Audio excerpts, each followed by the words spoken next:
Danny Ainge, CEO for the Utah Jazz, and his now postseason comments addressing the media. Can we throw to it? Let's get over to the practice facility. Danny, good morning.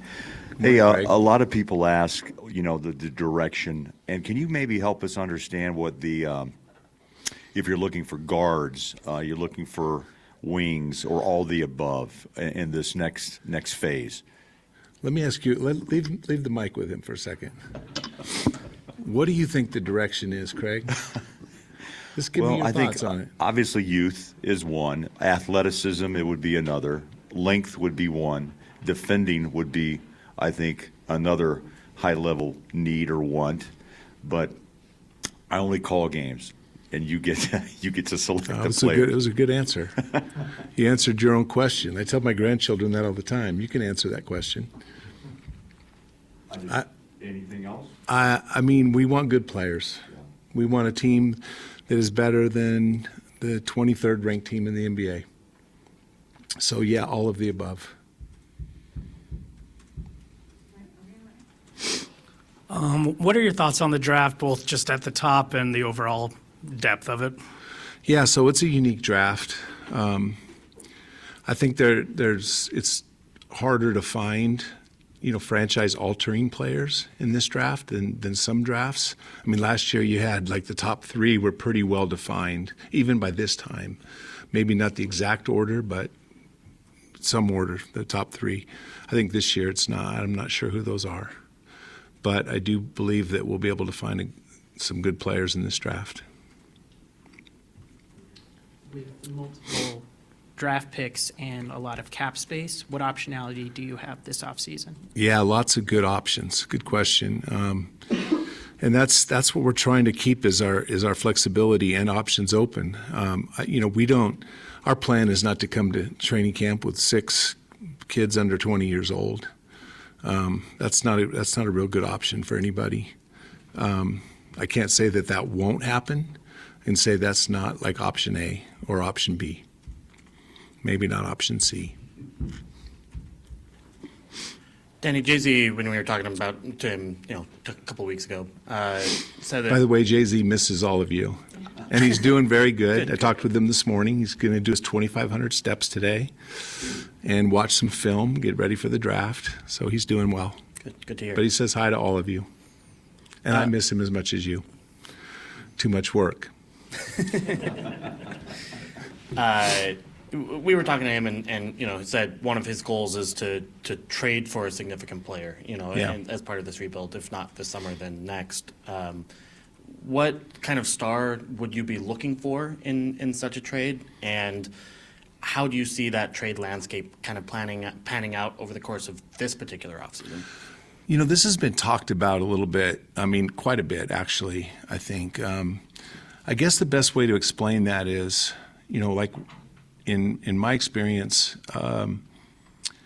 in Boston when we were there, and we had Paul Pierce, and Paul was a terrific player, an all-star player, Hall of Fame player, and our plan was we lost 19 games in a row in 2007, and our plan was Kevin Durant. But when the lottery came around, we got knocked back 3 spots to number 5. And our plan changed immediately, and we were able to eventually land Ray Allen and KG, which were never available before that moment in time, but we were there and we were ready.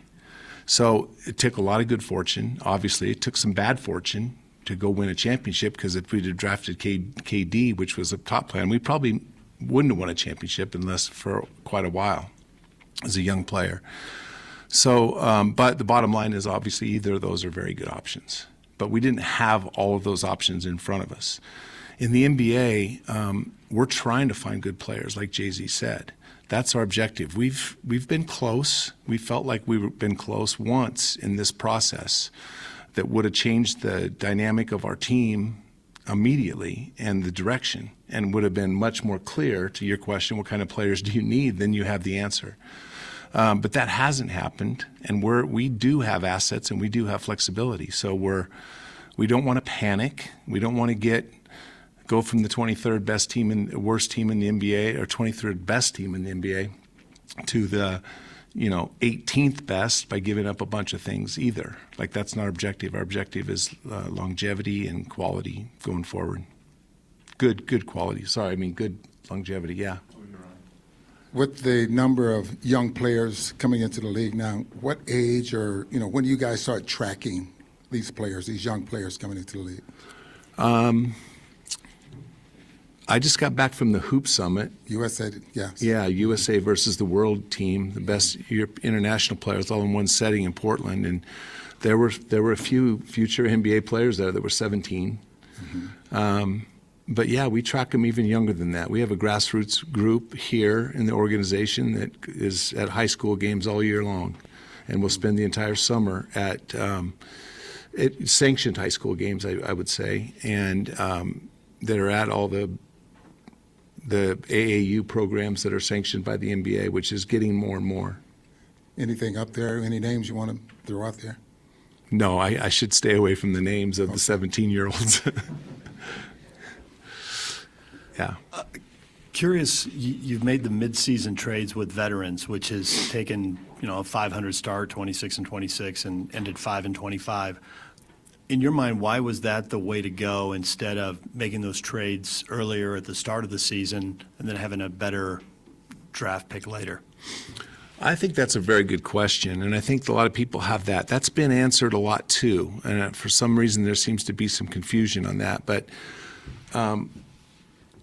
if we just had a bunch of young players in the draft, we just had 6 draft picks, and we had the ability to go trade for a franchise-changing player, we had to change the whole team. Like, we don't want to go get a franchise, but because we have Lowry Markkinen as an example, as one of our good and others, we don't feel like we have to make a wholesale change. Like, we can try to find, the last 2 years, I'm not sure.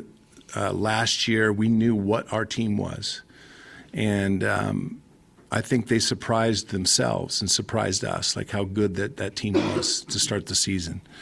Again, I will say this, though, that records are deceiving, I think. I mean, obviously it always matters, a record at the end of the season, but I think that our objective is to, find a player or two, and we're ready to roll. We're ready to go big game hunting. And that hasn't happened in the last 2 years. But if we start all over, then we're 3 years possibly or 4 years from being anywhere. We feel like we're closer than that, and we have a chance. I mean, we're going all in this summer to try to figure out what we can do to get better. When I say all in, that doesn't mean that we're going to throw all our chips in and championship or bust. I'm saying our mindset is that we're doing only to try to win. That's our only objective for the first through till we get to July. And if we don't land anything, we don't make any deals, we don't land anything, then our direction could change at that moment and wait till the next time that we can try to build a roster. Does that make sense? Did I answer that? Not really? So did you want to have a team in place in case you made a move that you could win right then? Is that what you're saying? You want to have the veterans to put around somebody if you acquired somebody, say, in January? That's the benefit of it. Yeah, there's another way to do it and just get rid of all of our good players and have a chester full and then try to build it that way. That's a possibility. But, like I said, with in the Boston scenario I used earlier, going from the beginning of the season and losing, and we're the second worst team in the NBA, and we get the number 5 pick, which is not going to change our franchise at all. Only the number 1 and 2 picks are going to change it, right? So there's no guarantees in this business at all. That's why you can't just have a plan that is what you're going to get. We didn't have a plan. We didn't have a plan when we traded Ray Allen, Paul Pierce and Kevin Garnett, and got Jaylen Brown and Jason Tatum, the next 2 drafts. Those things they work out, and but you put yourself in position to do that. Does that make sense? But to answer your question, yeah, we're not as far. We're a big trade away, right?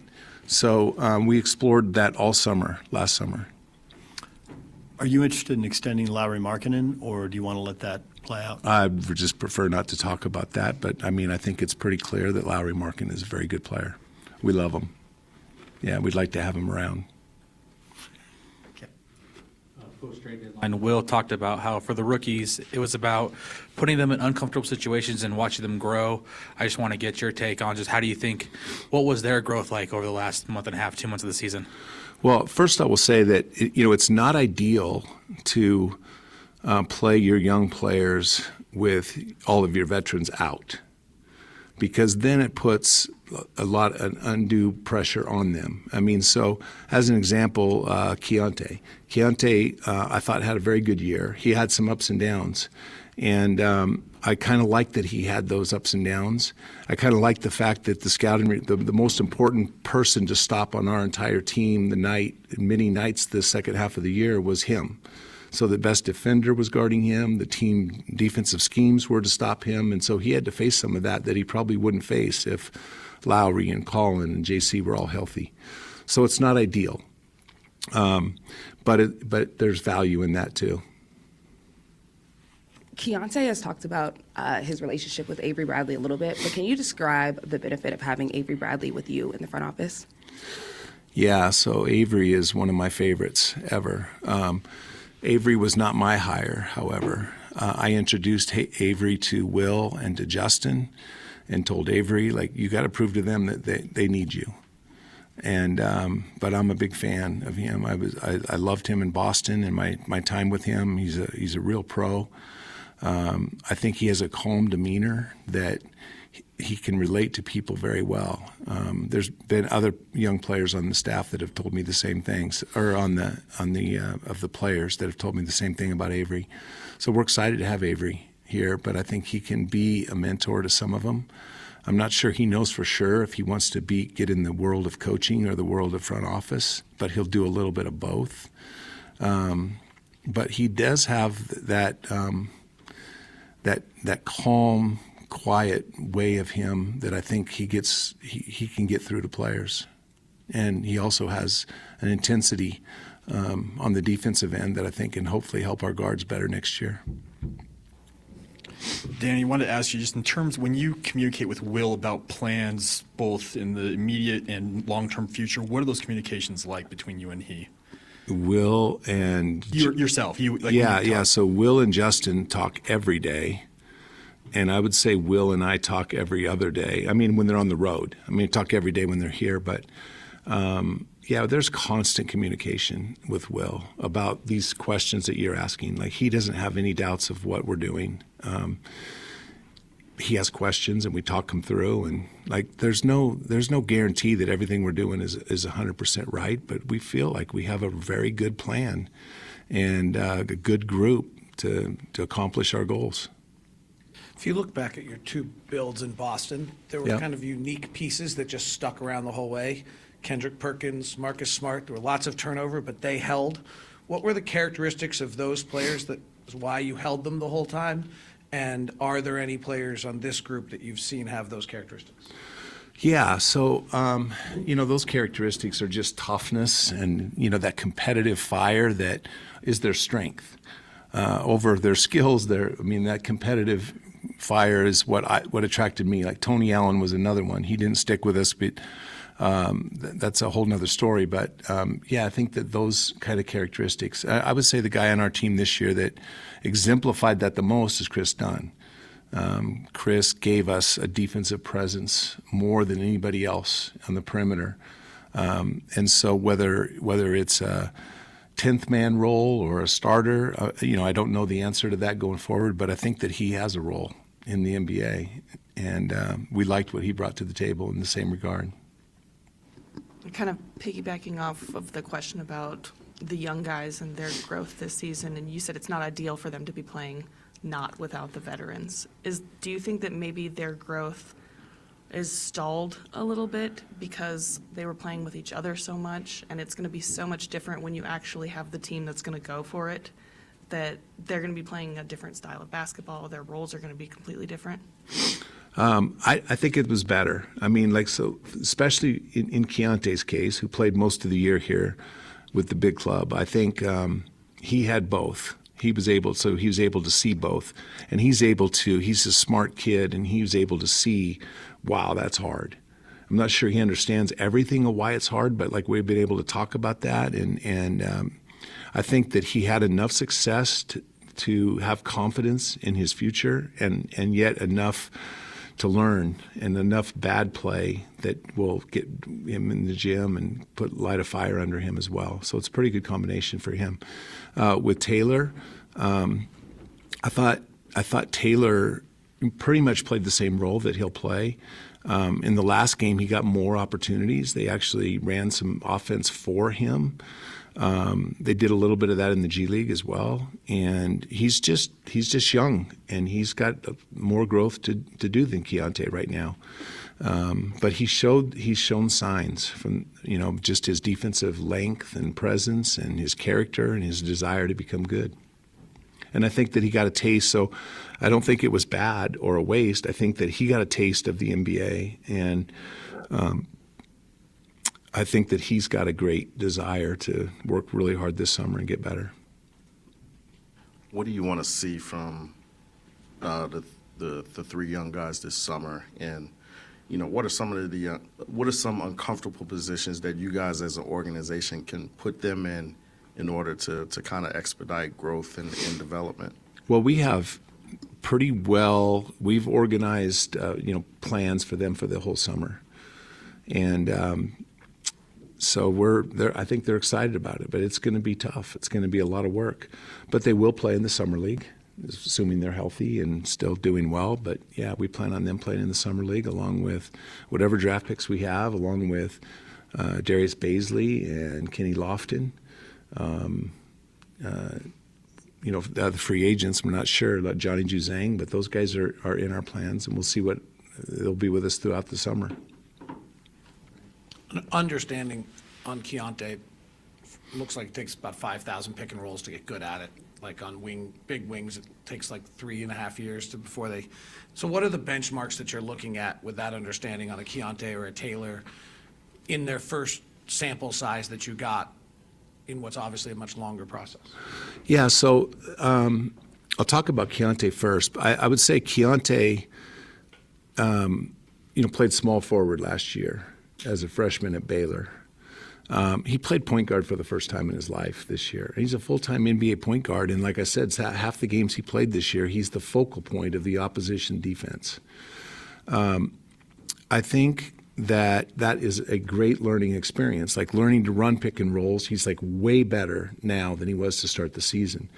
I'm still not sure he's a franchise point guard, but I think he can play point guard. But I think that he can play with another guard playing the point, and he can play off the ball too. Matter of fact, he's probably more comfortable at that at this moment in time. But this experience of learning the point guard position was a big step for him, and it just provides a lot of versatility for our team going forward. Danny, did I answer your question? Yeah, you did. No, okay. How about Taylor? Oh, Taylor. Yeah, so I think Taylor is, like I said, he's just a little further behind than Keontae, and so, yeah, he's doing the same thing. I mean, he's trying to, as you saw, his shooting was getting better and better. He was working a lot on his shooting and his arch of his shot. It's been a little bit flat, and but he shot a pretty good percentage, I think, in the last month or so of the season. Started knocking down those shots. That's a big step for him, but he's got to get a lot better defensively, handling the ball. We saw in the last game where they actually ran some of Lowry's plays for him, and he made some really nice passes on the move, on the dribble. There's a lot of good signs for Taylor going forward. And same with Bryce. Bryce the same way, I would say, with Taylor. They're in a different way. Bryce has a good feel for the game. He's got a better knack of scoring than Taylor, but his shooting, I think he's a better shooter than his numbers would indicate this year, but he can pass and he can shoot and he can score. Danny, you know where the team ranks defensively, 30th. It's not great, but how I think we were 29th at one time. Oh, Basketball this year. Reference just told me 30th. So yeah, 30th now. I think you're right. Do you think that's do you think your rotation, your player personnel should be 30th defensively? And I guess is there a coaching piece to that you'd like to see improve or change in some way? A defensive coordinator hire or something like that can make a difference. It has to be better. I mean, that's horrible.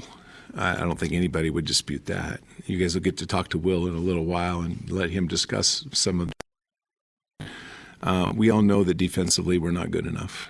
Yeah, no question about it. We need to get better. Personnel and more of an emphasis. I mean, as a coach, it's really hard because we love our coach, and the hard thing is, like, there's so many things that we need to get better at, and you can't just throw every bit of it on there. Like, you got to go in phases, especially with so many of the young guys and without the veteran presence. So there's priorities during the season. Ball movement, spacing, running was more of a priority than the defense. It's like hard to emphasize all of it. But yeah, our personnel wasn't good enough. That's on me. Danny, when you played, 4 years was the common factor, and young men were more prepared mentally and physically to play.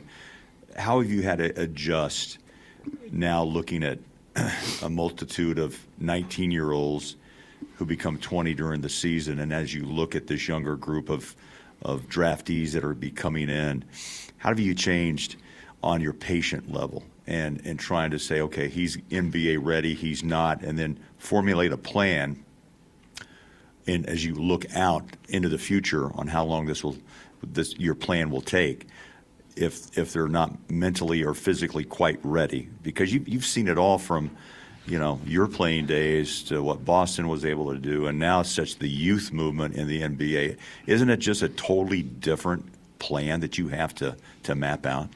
Yeah, it's more difficult when you're trying to project futures of 18-year-olds. It's just harder. There's no question about it. It's more unpredictable. But I'll tell you a funny story about that. And how the plan, everybody wants like this plan, including Ryan. Ryan loves a plan. Like, he's a tech guy. He's got a plan. But I wish basketball were that way. I wish we could just like organize it, plan it. We're going to draft this guy in the future. We're going to trade for this guy in the future. But that's not how basketball works. But we draft Kendrick Perkins out of high school, and he weighed, I think, 310 pounds. He'll try to tell you that he had that he got 28 in the 3-minute run and that he had a 30-inch vertical in the draft workouts, but I think it was 22 3-minute run and 22% body fat. And Kendrick was on this plan where we're just going to develop him. So he had to lose 30 pounds. He had to get stronger. And I remember the first day from my office, I looked down and he's like taking his shirt off in the weight room. He was so proud of himself and how he looked. And he became a big piece of our championship runs. The next year, we had a draft workout with, you guys are familiar with Al Jefferson. Al Jefferson comes in for his draft workout, and Doc goes, "You're not serious about this guy, are you?" I go, "Yeah, like if he's available, like, he's probably our guy." He goes, "You got to be kidding me." So I said, "Hey, he's on the Kendrick plan. Like with the 19-year-old guys, you gotta, like, we got a G League now, we got a whole new strength team, we got so many opportunities for them to grow before they come to have to play with a good Boston team at the time." So anyway, Kendrick, after the first day of training camp, Doc comes into my office and goes, "He's starting. Al Jefferson's our starting big man." And so, like, that wasn't the plan. It wasn't my plan when we drafted him. He's got a lot of things to learn, but Doc said he's better than our veterans, like, immediately. So that does happen too. And so you just don't know. And I think that with Keontae, there was some of that this year. Keontae, wasn't our plan for him to be a starter going into training camp. You guys were in training camp. You saw, like, he was good. He was a good player. He earned the respect of the coaches and his teammates, and, like, he earned that job. It wasn't given to him. And I think that's just, but you don't draft a 19-year-old rarely. There's some that, LeBron at 19 was pretty good. But most of the time they need time to develop. And so we have ways to develop them, and we don't have to be in a rush.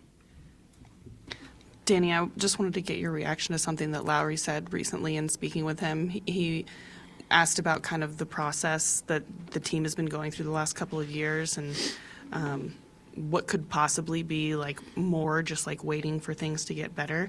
And he said, "My job is to get good enough to where they can't lose, and I speed up the process." So I just wanted to get your reaction to that. I mean, that's a great answer. If you were going to tell me that Lowry was upset, then that would be a great answer too. Like, good, let's go do something about it. And but Lowry has been great. Like his leadership skills are growing. He wants to teach the young guys that they can push themselves even more.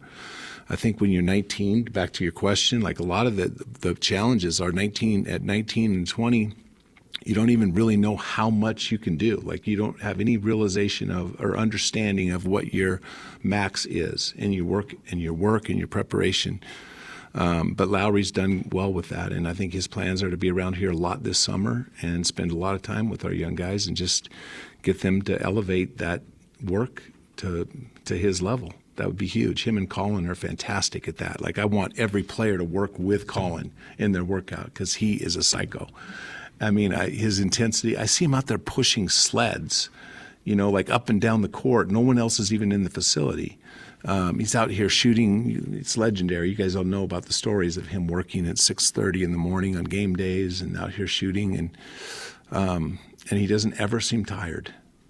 And so I think that having those two guys in the organization right now are big with their leadership and their work ethic. Danny, you've talked a lot about the young players. I want to ask you about Jordan Clarkson and his role moving forward with this franchise. He's stuck around through multiple trade windows when there's been rumors about him. What do you want from a guy like him this summer? The same thing. We love Gordon's character and leadership. He loves to play basketball. But I think he can be a big help if we improve our team this year, this offseason. Like Jordan can be, as we've seen here, he's a really good player. He can score off the bench. He knows how to play, and he's been a fantastic player for the Jazz. And we hope that he continues to be.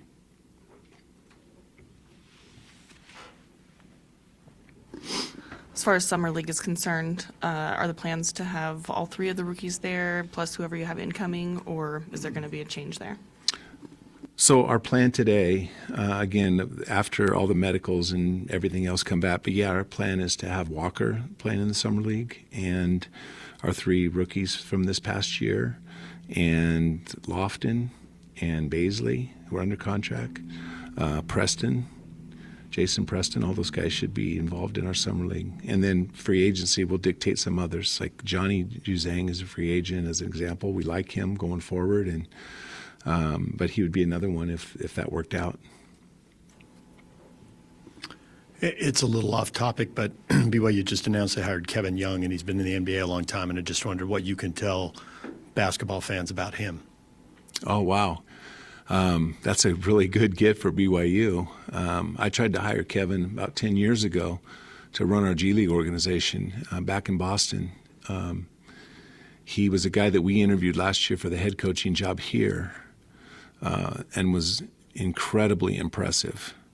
And I knew after those interviews that he would be a head coach. I thought a head coach in the NBA anytime soon. I know he was in the Brooklyn chase and in the Charlotte chase as well, and should have been. That's a great get for BYU. Unbelievable. That's fantastic. Thanks for sharing that news. That's great. That's awesome. Let's go Cougs. Danny, you talked earlier about kind of the general trajectory of the draft, especially at the top, but I kind of wanted to ask, especially around the number 8 slot, what you think about that, and then around the turn of the draft, the 25 to 35 picks that you guys project to have. Yeah, so, Andy, I'm going to be completely honest and say, I'm not sure. I wish I knew. Now, there are a few to a handful of players that I really like. At 8, I have no idea if they'll be there. I'm not there yet. And just having it all the way down to the top 30 players. We were just in a meeting in here, we're trying to figure that out, our order of things. So I'll be in touch. You can check back with me in a week or two. I may have a little more information. Or the Combine. You go to the Combine? I think so, yeah. You go to the Combine? Yeah. Nice. We can be in contact then, and we should know a lot more by then. If you how much does looking at the rest of the West impact your planning? Because if you look at the West right now, probably the 7 biggest stars in the league, for 7 of the 8 biggest stars in the league for the next decade are probably all sitting in the West right now. Like, does that impact your planning at all, or how you try to project your franchise? Absolutely. I mean, when I'm sitting there at trade deadline and we're a 23rd ranked team, even though we had a better record than, say, Houston, and we were right in the mix with the Lakers and Golden State at that time, I don't think we're as good as them, as any one of those 3 teams. When we were 100% healthy, I didn't believe that we were. And but absolutely, I mean, I'm really excited to watch the play-in tournament tonight. Like, are you kidding me? New Orleans and the Lakers and Golden State and Sacramento. I mean, those are like really good basketball teams, and they're in a play-in tournament. I don't think the East is that deep and that strong, but the West definitely is. But we do take that into consideration for sure.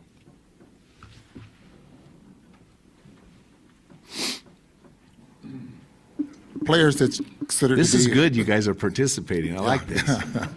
Most of the time, you just sit there. We participate to ourselves all the time. We fight all the time.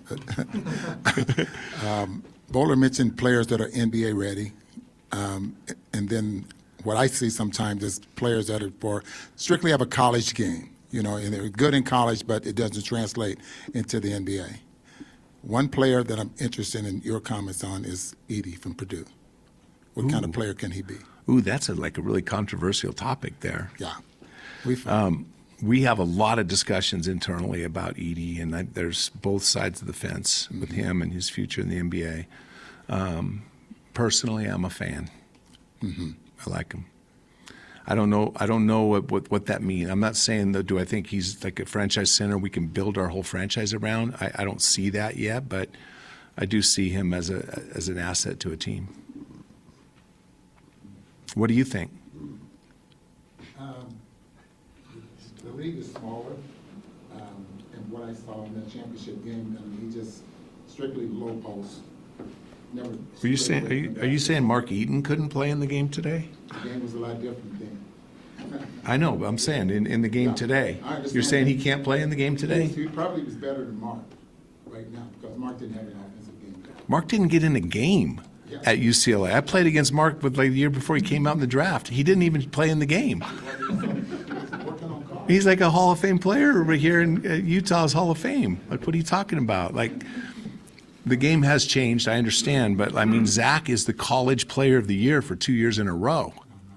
Yeah, there's like an enormous difference. Well, there is such thing as guys having college games who don't get to the NBA as well. Agreed. The game in college and the game in Europe are completely different than our game. No doubt about it. Completely different.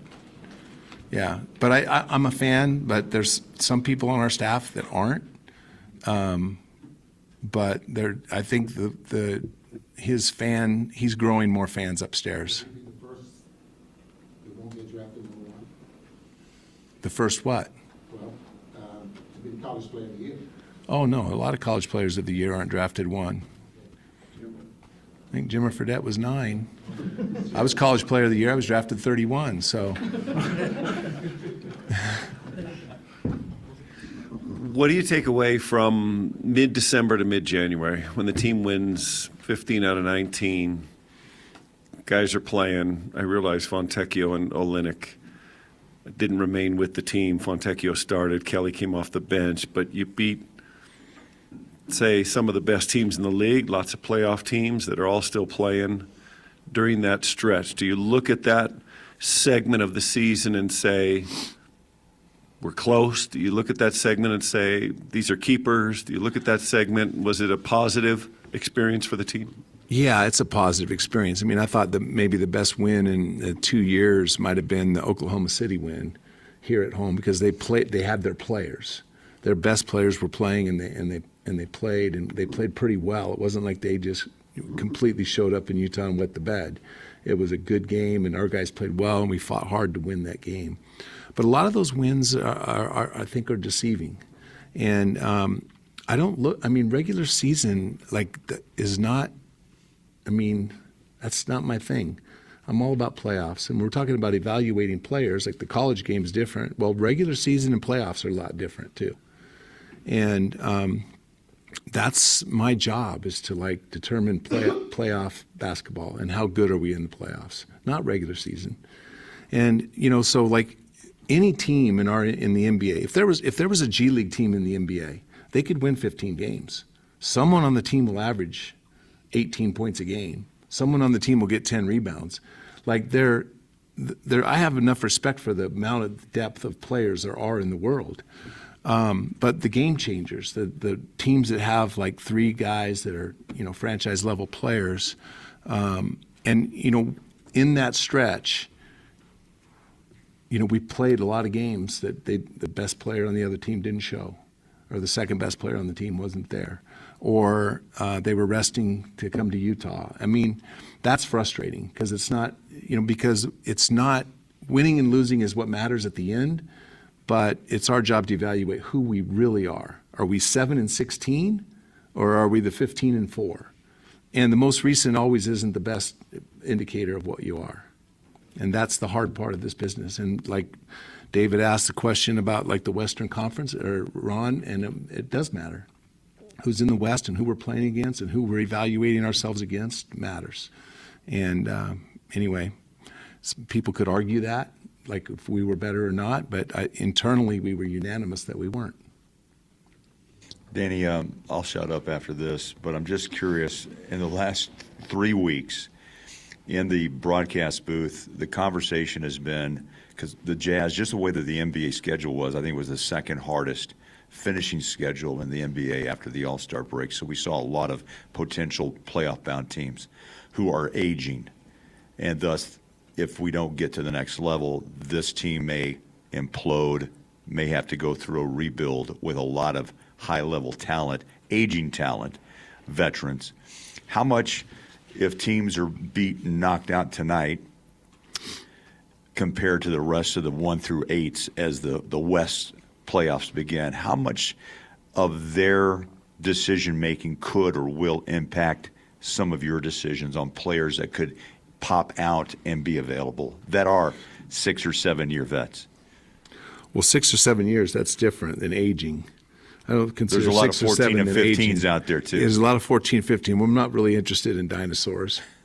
We're interested in good 6 or 7 years. Those are good players. But I'm not saying that we wouldn't go get some veteran player for a short-term fix while we buy us some time, but that's not as likely as possible. But yeah, there's a lot of guys.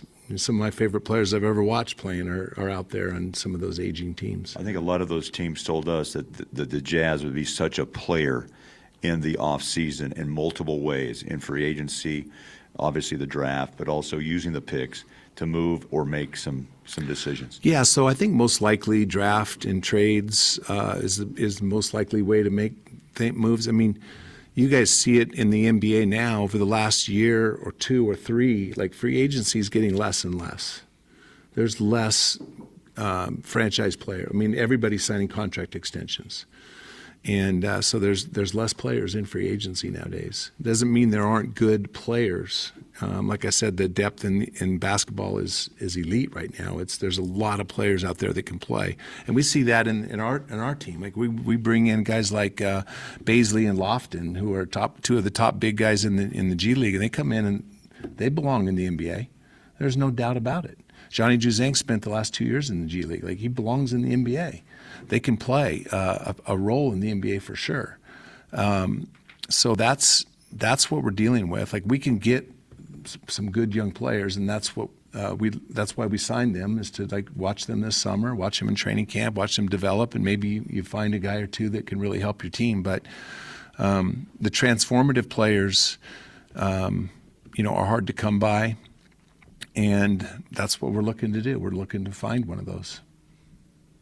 You have any ideas?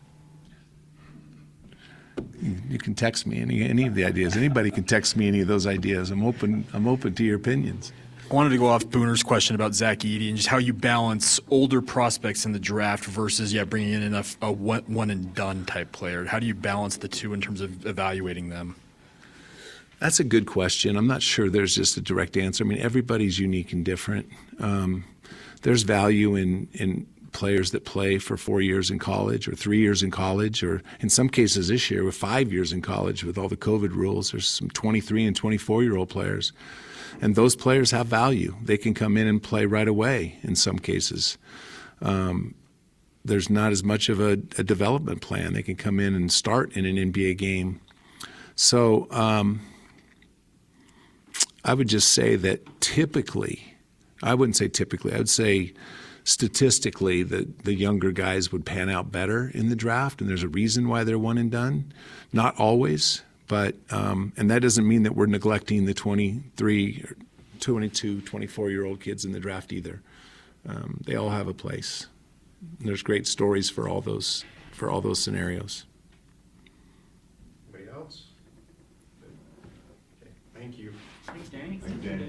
All right, guys. Thank you. That is Jazz CEO Danny Ainge.